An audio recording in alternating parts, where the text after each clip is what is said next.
फूल लेके आते हैं, ये सुंदर मन का प्रतीक होता है।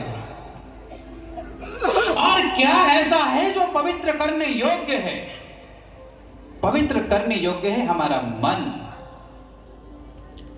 हमारे शास्त्र कहते हैं हमारा मन पंच विकारों से परिपूर्ण है, काम, क्रोध, लोभ, मोह, अहंकार इत्यादि। इन पंच विकारों के कारण ही मनुष्य का मन अत्यंत विकारों से परिपूर्ण है। और ये मन पवित्र होगा कैसे? इस मन की पवित्रता का आगमन होगा कैसे? एक ही सूत्र है, ईश्वर का ध्यान। ईश्वर का ध्यान जब मनुष्य करता है बैठ करके, तो हमारे भीतर के विकारों पे ग्रहण अपने आप छटने लगते हैं। जैसे चुंबक और लोहे को आप एक साथ सटाते हैं तो लोहे के अंदर भी चुंबकीय शक्ति ट्रांसफर होते हैं। इसी प्रकार से जब हम नित्य निरंतर ईश्वर का ध्यान करते हैं, प्रभु का ध्यान करते हैं, तो अपने आप आपके घट के भीतर में पवित्रता ट्रांसफॉर्म होती है, आपके भीतर आ जाती है। परंतु एक बात और समझने योग्य है कि जिस भगवान के ध्यान के लिए हम रोज आरती में भी कहते हैं इस बात को, हम रोज आरती के पहले अंतर में इस बात को गाते हैं। हम गाते हैं कि जो ध्यावे फल पावे, दुख विनसे मन का, सुख संपत्ति घर आवे, कष्ट मिटे तन का। हमारे महापुरुषों ने क्या कहा? जो ईश्वर का ध्यान करता है, जो नित्य ध्यान करता है, फल पावे, उसी को फल की प्राप्ति होती है। वो कहते कि मन के दुख, मन के कष्ट, कलह इत्यादि ध्यान के द्वारा ही समाप्त होते हैं। जो ध्यावे फल पावे, दुख विनसे मन का, मन के सारे दुख ध्यान के द्वारा ही समाप्त होते हैं। और कोई मार्ग नहीं है और कोई माध्यम नहीं है। और मनुष्य दुखी इसलिए है क्योंकि मन में दोष है। मन के दोष क्या हैं? ये पंच विकार हैं।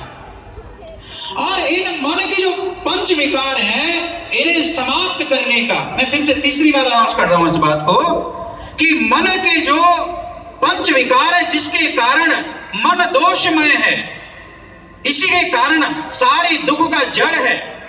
और इन दुखों को हमेशा हमेशा के लिए समाप्त करने का एक ही सूत्र है, वो है ध्यान, परमात्मा का ध्यान।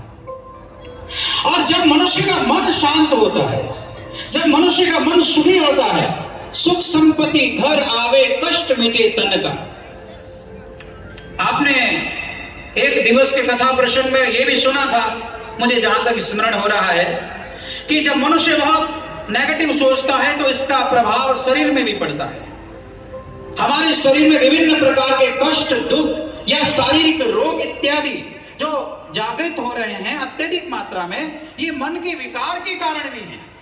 और जिनके मन के विकार कम होते हैं, उन्हें शारीरिक कष्ट भी कम उठाने पड़ते हैं, उनकी इम्यूनिटी पावर भी बहुत अच्छी होती है। इसलिए हमें यह बात ध्यान रखना है कि हमारे मन में नेगेटिव थॉट, नेगेटिव भाव आए ही ना। इसके लिए ध्यान है।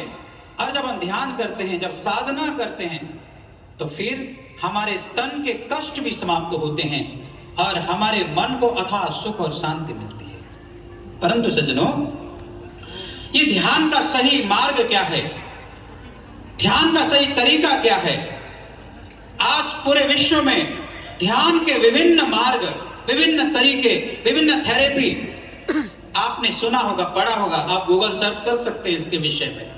और एक बहुत अच्छा मेडिटेशन, जो डांसिंग मेडिटेशन जो थेरेपी है, आदरणीय स्वामी जी ने भांगड़े के रूप में कराई। आज आपको बड़ा आनंद भी आया होगा। लेकिन जो ईश्वरीय प्राप्त करने के लिए जो हमारे शास्त्रों में ध्यान पद्धति जो सिखाई गई है, वो एक मार्ग है, वो ज्ञान का मार्ग है, वो ब्रह्म विद्या का मार्ग है। इसलिए महापुरुष कहते हैं कि ध्यान करने के लिए केवल वाया जगत के दो चरम चक्षुओं को बंद करना काफी नहीं है। आप पूरे विश्व में देखिए, मेडिटेशन एक प्रकार का फैशन बन चुका है। आज हर कोई आंखें बंद करके बैठा हुआ है। लेकिन ध्यान कैसे प्रारंभ होता है? हमारे आराध्य गुरुदेव ने बड़ी अच्छी बात कही, दो आंखें बंद करके बैठना ध्यान नहीं है। closing of to physical eyes is not meditation. Meditation is an internal process, an eternal process. Opening of the divine eye and then the meditation starts. दो आंखें बंद करके बैठना ध्यान नहीं है। सदगुरु की कृपा से जब तीसरा नेत्र खुलता है, दिव्य नेत्र खुलता है, तब ध्यान का शुभारंभ होता है, ध्यान प्रारंभ होता है, ऐसा शास्त्र कहते हैं सज्जनों। इसलिए हमें ऐसे ध्यान की विधि सीखनी है, ऐसी उस ध्यान की विद्या को प्राप्त करना है जो भागवत गीता हो, रामायण हो, चाहे उपनिषद हो, वेद हो, ये सारे के सारे ग्रंथ इसकी ओर हमें संदेश देते हैं। ऐसे ध्यान की विद्या, दिव्य नेत्र, ईश्वर का दर्शन आप प्राप्त करना चाहते हैं तो आप पहले दुनिया में ढूंढ लें, कहीं नहीं मिलता। दिव्य ज्योति जागृति संस्थान के इस पावन पुनीत दरबार में प्राप्त हो सकता है, इसी भागवत कथा में हो सकता है। कल हम कृष्ण जन्म का उत्सव मना रहे हैं, उसके बाद परसों एक ज्ञान दीक्षा की प्राप्ति होगी और कहां और कैसे मिलेगा कल आपको बता दिया जाएगा। वैसे जिसको भी आना होगा इसी पंडाल में आएंगे, उसके बाद जहां पर भी जैसी व्यवस्था बनेगी आपको वो ज्ञान दीक्षा की प्राप्ति होगी। आपको पता इस पंडाल में 2011 में जब भागवत कथा हुई थी तो कम से कम 800-900 लोगों ने दीक्षा प्राप्त किया था। उसके बाद फिर दोबारा कार्यक्रम हुआ, ऐसे करके कई कथाएं इस पंडाल में, तो सैकड़ों लोगों ने ब्रह्म ज्ञान की दीक्षा, ईश्वर का दर्शन प्राप्त किया है।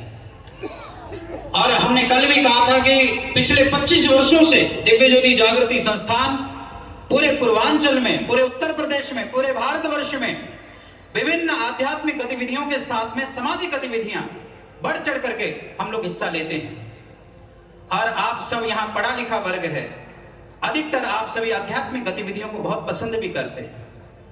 हमारे बीच में आज के कार्यक्रम को सुशोभित करने के लिए प्रांत प्रचारक जी आरएसएस से सुभाष जी, जोरदार तालियां आप बजा दीजिए।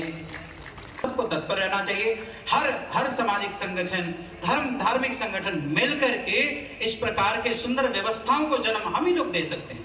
इसके लिए हर कोई प्रयासरत है और इसके लिए पिछले वर्षों से राष्ट्रीय स्वयंसेवक, जिसके द्वारा, जो कि प्रांत प्रचारक जी का विजन हम लोग कई बार सुनते हैं, तो कई बार ऑनलाइन मीटिंग्स में भी, तो इसमें उनका